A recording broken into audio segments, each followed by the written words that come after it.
உலகமெங்கும் வாழும் தமிழ் மக்கள் அனைவருக்கும் வணக்கம். நான் தான் உங்கள் ஜோதிடர் சுந்தர் பேசுகிறேன். இன்றைக்கு இந்த வீடியோவில் நம்ம எதை பற்றி பார்க்க போகிறோன்னா, நம்ம குடும்பத்தில் ஏற்பட்டிருக்கிற கடன் பிரச்சனைகள் தீர்ந்து வீட்டில் சுபிட்சமும் செல்வ வளமும் பெருகிறதுக்கு நாம் என்ன மாதிரியான பரிகாரத்தை மேற்கொள்கிறதுன்னு தான் பார்க்க போகிறோம். வாங்க வீடியோக்குள்ளே போவோம். நம்மளில் இப்போ பல பேர் பார்த்திங்கன்னா பல கஷ்டத்துக்கு ஆளாயிட்டு தான் இருக்கிறோம்.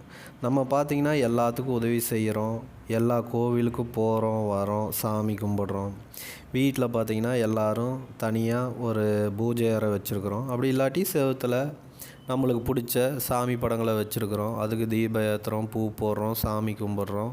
நாம் யாருக்குமே எந்த கெடுதலுமே நினைக்கிறதில்ல. ஆனால் என்ன நடக்குதுன்னு பார்த்திங்கன்னா, நம்மளுக்கு இந்த கஷ்டங்கிறதே தீர்றதே இல்லை. நாம் உடனே என்ன சொல்லுவோம், பாரு நாம் இத்தனை சாமி கும்பிட்றோம், இத்தனை உதவி பண்ணுறோம், இத்தனை புண்ணிய காரியங்கள் பண்ணுறோம், ஆனால் நம்மளுக்கு இந்த கஷ்டம் மட்டும் தீரவே மாட்டேங்குது, வீட்டில் செலவுக்கு மேலே செலவு வந்துக்கிட்டே இருக்குது அப்படின்னு நாம் புலம்புறோம். இன்னும் சில பேர் இதுக்கு மேலே பார்த்திங்கன்னா கடவுளையே திட்ட ஆரம்பிச்சிருவாங்க. ஆமாம், நான் அந்த கோயிலுக்கு போனேன், இந்த கோயிலுக்கு போனேன், என்ன பிரயோஜனம், ஒன்றும் இல்லை, கடைசியாக இப்படி கடன்பட்டு நிற்கிறேன், என் குடும்பத்தில் இப்படி பிரச்சனையாக இருக்குது இப்படின்னு பல பேர் புலம்புறத நாம் காதார கேட்டிருக்கிறோம். இப்படி நாம் புலம்புறதுனாலையோ இல்லை கடவுள்களை திட்டுறதுனாலையோ எந்த வித மாறுதல்களும் ஏற்பட போகிறது இல்லைங்க. இந்த பிரச்சனைக்கு நாம் என்ன பண்ணணுன்னு பார்த்திங்கன்னா, வீட்டில் ஒரு சில பராமரிப்பை மேற்கொள்கிறது மூலிமா இந்த பிரச்சனையிலேருந்து நாம் மீண்டு வர முடியுங்க. நம்ம பல பேர் நம்ம வீட்டை சரியாக பராமரிக்கிறது இல்லைங்க. ஆமாம், யார் ஒருவர் வீட்டில் குப்பை தூசி தேவையில்லாத பழைய பொருட்கள் இதெல்லாம் அப்படியே போட்டு வச்சுருக்கிறீங்களோ அவங்க வீட்டில் மகாலட்சுமி வாசம் செய்ய மாட்டாங்க.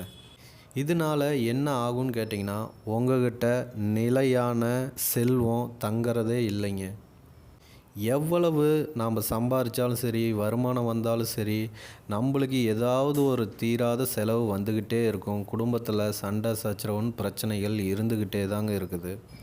இதுக்கு நாம் என்ன பண்ணணுன்னு கேட்டிங்கன்னா, வீட்டை சுத்தமாக பராமரிச்சிங்கனாலே போதுங்க. தேவையில்லாத பொருட்கள், எலக்ட்ரானிக்ஸ் பொருட்களை, யூஸ் இல்லாத பொருட்களை உடனே குப்பையில் தூக்கி போட்டுருங்க. வீட்டை எந்நேரமும் சுத்தமாக கழுவி தூய்மையாக வச்சுக்கோங்க. தீபம் தூபம் போடுங்க.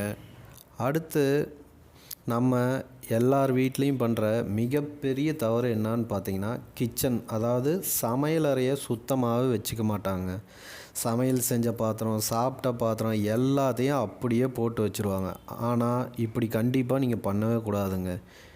நீங்கள் எவ்வளோ பெரிய வீடு கட்டி வச்சு ஏசி போட்டு வச்சுருந்தீங்கனாலும் மகாலட்சுமி வாசம் செய்கிற இடம் என்னமோ சமையல் அறை தாங்க.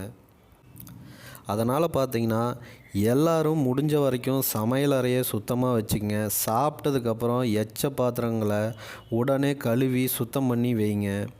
மகாலட்சுமி அருளால் உங்களுக்கு எல்லாவித சௌபாக்கியமும் கிடைக்குங்க. நன்றி, வணக்கம், வாழ்க வளமுடன். நம்ம சேனலை சப்ஸ்கிரைப் பண்ணாத நண்பர்கள் சப்ஸ்கிரைப் பண்ணிக்கங்க. கூடவே பக்கத்தில் இருக்கிற பெல் ஐக்கானையும் அழுத்திக்கங்க. உங்களுக்கு ஜாதகத்தில் இருக்கிற சந்தேகங்களை கமெண்ட் பாக்ஸ் மூலிமா கேளுங்க. அப்படி கேட்க முடியாதீங்க, என்னோடய வாட்ஸ்அப் நம்பருக்கு மெசேஜ் மூலிமா கேட்டு தெரிஞ்சுக்குங்க.